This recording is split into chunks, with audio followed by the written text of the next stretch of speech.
Isn't it interesting that Richard Dawkins, who was hired by Charles Simonyi as the chair at Oxford for a position described as promoting the public understanding of science, openly confesses the aim of his work is to use public misunderstanding for malevolent propaganda purposes?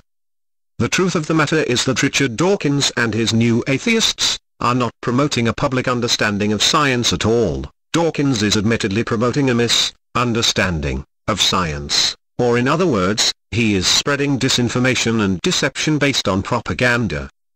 In his popular book, The God Delusion, he lives up to this claim by spitting out over 100 deceptions. Normally these might be chalked up to the incompetence of the author not properly researching the subject with which he is interested in arguing. But Richard Dawkins is a very intelligent person, and he is fully aware of the deception he is intentionally employing. In fact, it is there by design, thus the admission his primarily interest is in malevolent propaganda. Throughout the entire book, and throughout the new atheist body of arguments, the very definition of words are intentionally changed or distorted, to accomplish deception, to literally manufacture false claims concerning facts that do not exist. Despite the fact this kind of rhetoric in argumentation is considered highly deceptive, the new atheism has absolutely no conscience about it whatsoever. One researcher, a student at Oxford, documented 160 errors, distortions or exaggerations of material fact. The nature of the content itself demonstrates factually, the book was a work of disinformation propaganda, and those who have been victimized by it, have in a very real way, been the subject of brainwashing. It is ironic that the literary title of his propaganda work is called, The God Delusion, when delusion, as an admitted propagandist, is precisely what Richard Dawkins is spreading concerning God. The very definition of delusion in the dictionary, is precisely what Richard Dawkins does, in print no less, in his book, The God Delusion. Merriam-Webster's online dictionary defines delusion as, 1. The act of deluding, the state of being deluded, and 2. Something that is falsely believed or propagated. Propaganda based on over 100 falsehoods, openly admitted to have as its primary purpose, malevolent deceit, certainly meets the criteria of that definition. Any objective person, theist or not, who hears Richard Dawkins' own confessions of being motivated primarily by the aim of malevolent propaganda, and sees the scores and scores of factual and historical misrepresentations in the content of his book, would have to honestly admit, the definition of delusion, as found in the dictionary, do in fact apply to Richard Dawkins' own book.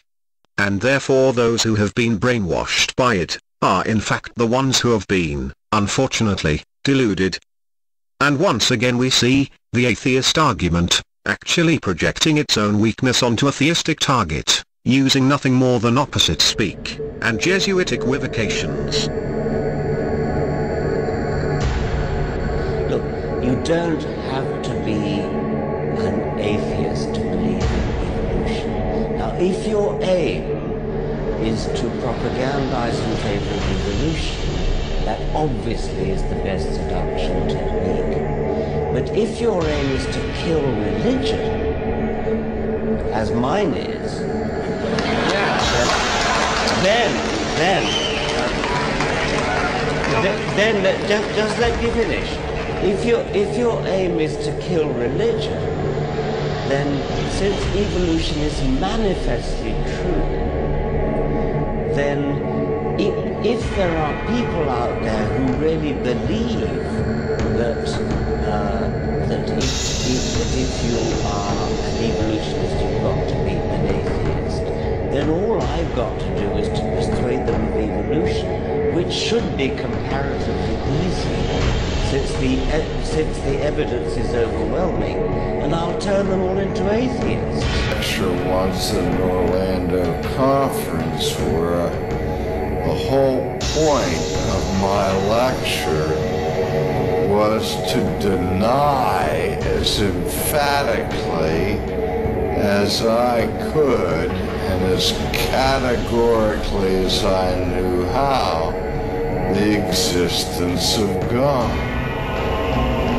And when I began that lecture, I said, what my task is today is to convince you folks that God does not exist. Came this gasp from the crowd. What are you talking about? What kind of game are you playing? I'm not playing. I said, the worst thing that could ever happen to us is to discover that God exists. But if your aim is to kill religion, as mine is,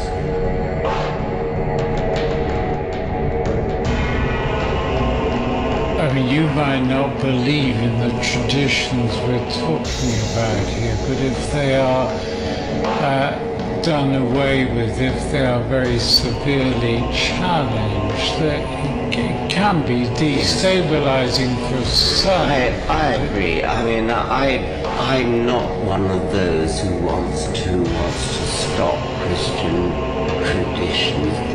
This is historically a Christian country.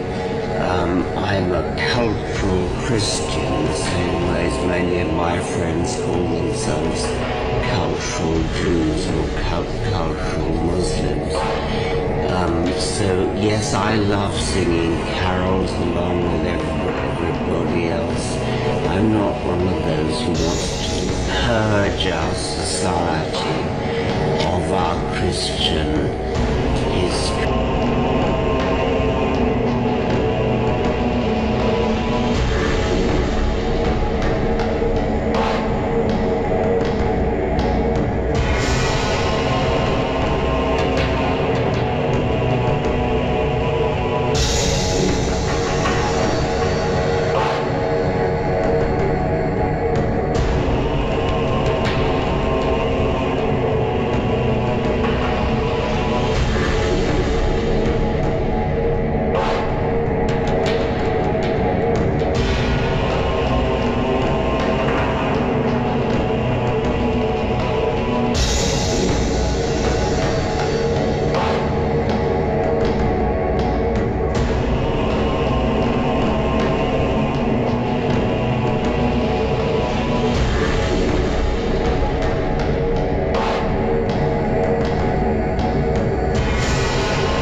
The topic of my talk today is, are Christians delusional? Let's find out. First, we got to define terms. What do we mean by delusion? There's the colloquial sense of delusion, which is a false belief or opinion. For example, he has delusions of grandeur is a common phrase. I'm not talking about that. The other is from psychiatry, which is a false belief that is resistant to reason or confrontation with actual fact. Now, there's a politically correct version of this psychiatric term that you'll find in actual diagnostic models that makes an exception for religion without actually telling you that's what it's doing. And this is the actual formal definition. a false belief based on an incorrect inference about external reality that is firmly sustained despite what almost everybody else believes, notice that insertion there, and despite what constitutes incontrovertible and obvious proof or evidence to the contrary. Now I want you to take that bit in italics and take it out, and let's just read the definition, the formal psychiatric definition. A false belief based on an incorrect inference about external reality that is firmly sustained despite what constitutes incontrovertible and obvious proof or evidence to the contrary. Obviously, if you take that little section out, that little italicized part, you still are talking about a delusion. I mean, it's quite clearly that's what we're talking about here. Just because you have everybody in the room is deluded doesn't mean suddenly it's no longer a delusion. You just have the whole room is deluded. And so anyway, so I'm going to not use the politically correct definition. I'm going to not use the politically correct definition.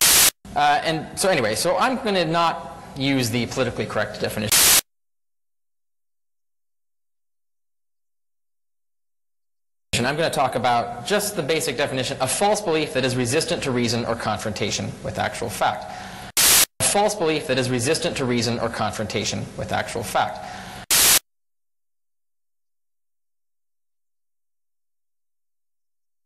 False belief that is resistant to reason or confrontation with actual fact. Johnny's asking, do you believe in the historical Jesus? That's a good question. Well, you know, I was thinking about writing a book about this because I get the question a lot, and I unfortunately get quoted as someone who thinks that Jesus didn't exist. A false belief that is resistant to reason or confrontation with actual fact. I unfortunately get quoted as someone who thinks that Jesus didn't exist.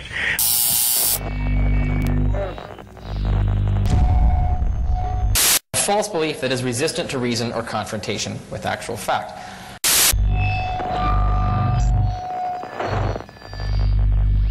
But I think it's really very strange because I've written an entire book on what Jesus said and did. Okay. And for him to say and do anything, he had to exist. So I don't think there's any serious historian who doubts the existence of Jesus. I don't think there's any serious historian who doubts the existence of Jesus. A false belief that is resistant to reason or confrontation with actual fact. There are a lot of people who want to write sensational books and make a lot of money. There are a lot of people who want to write sensational books and make a lot of money.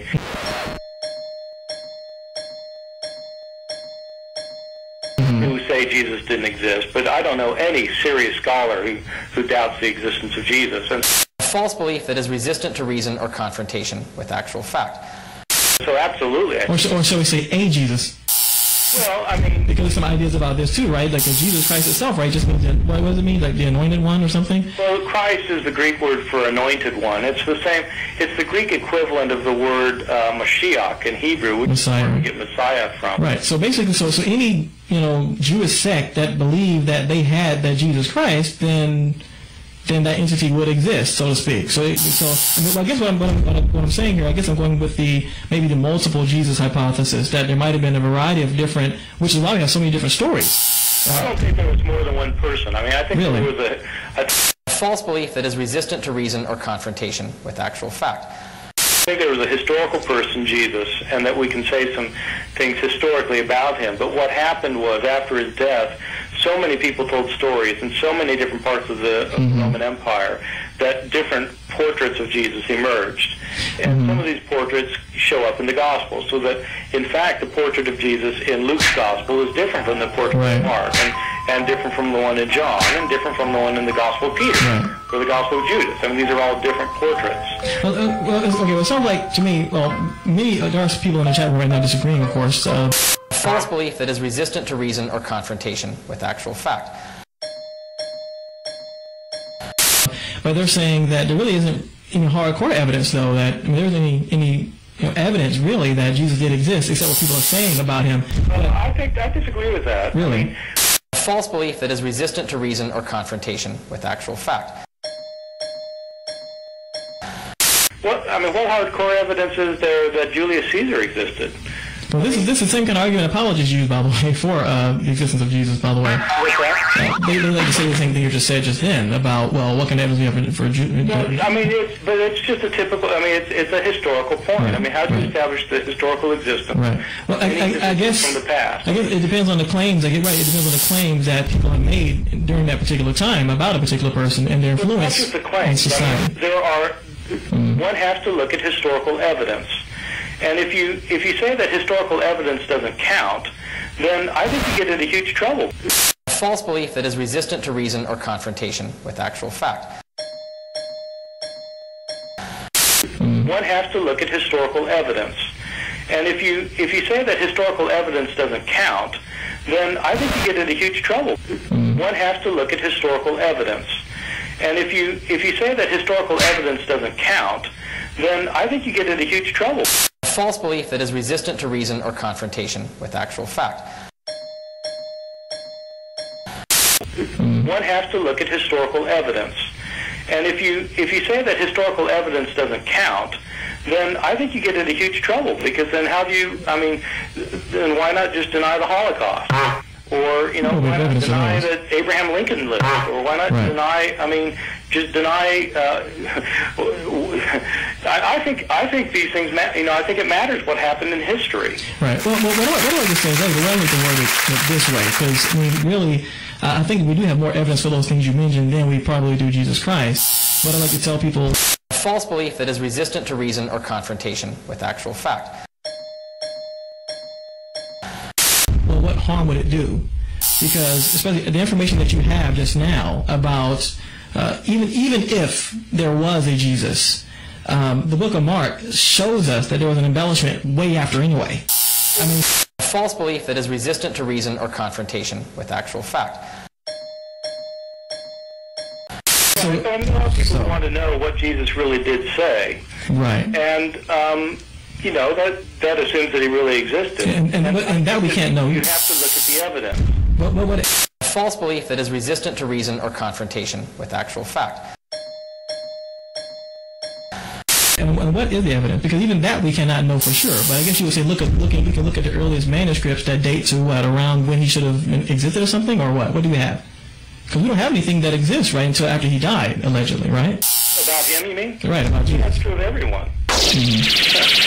Well, not really. I thought there was some, I guess so, but I thought that there were some contemporary, that there are some writers who write about people as they existed, like with Julius Caesar, weren't there? But Julie, we don't have anybody from that time talking to us now. All we have are ancient records. Right, but yeah, and all we have for Jesus are ancient records. But we don't have any ancient records of anyone who wrote about Jesus while he was alive.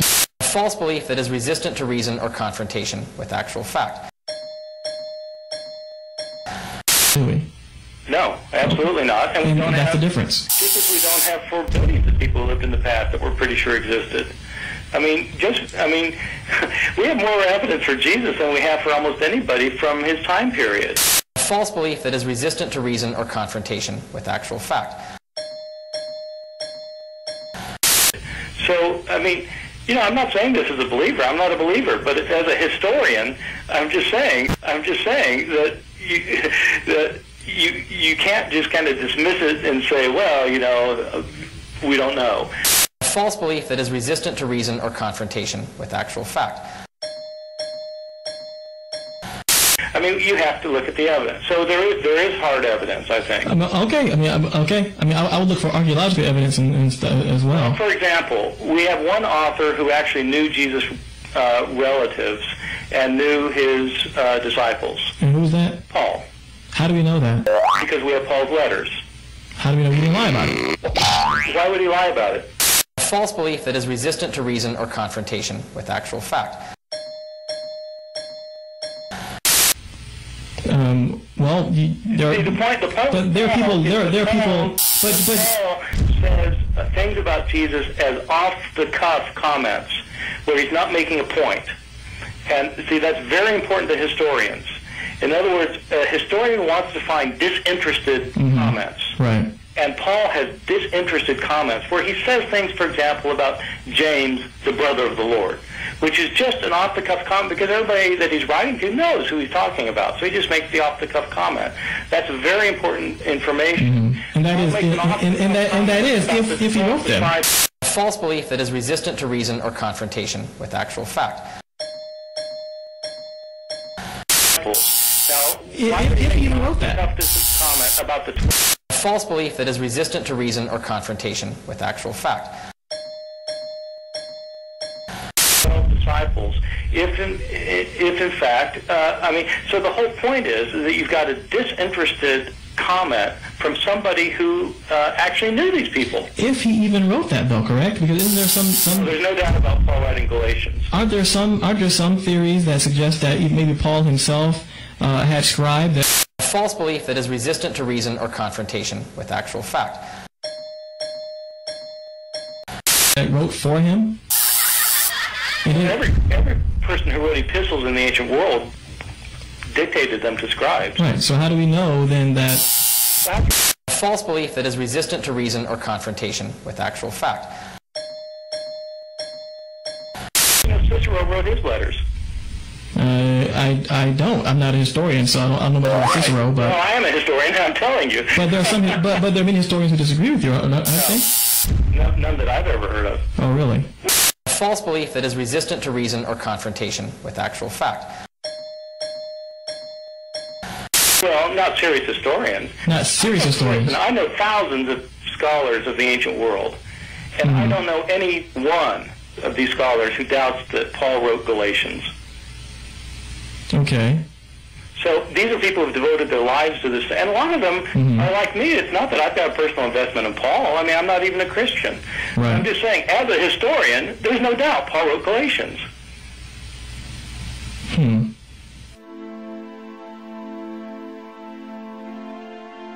I don't even know if I exist. Well, you don't. Your model says this world may not even exist. Yeah? That's not a consistent model. You don't live your life by that model. Yeah, I do. There is no energy in the universe. Nothing did indeed come from nothing. Science shows that the universe is in fact a big confidence trick. There is truly nothing here.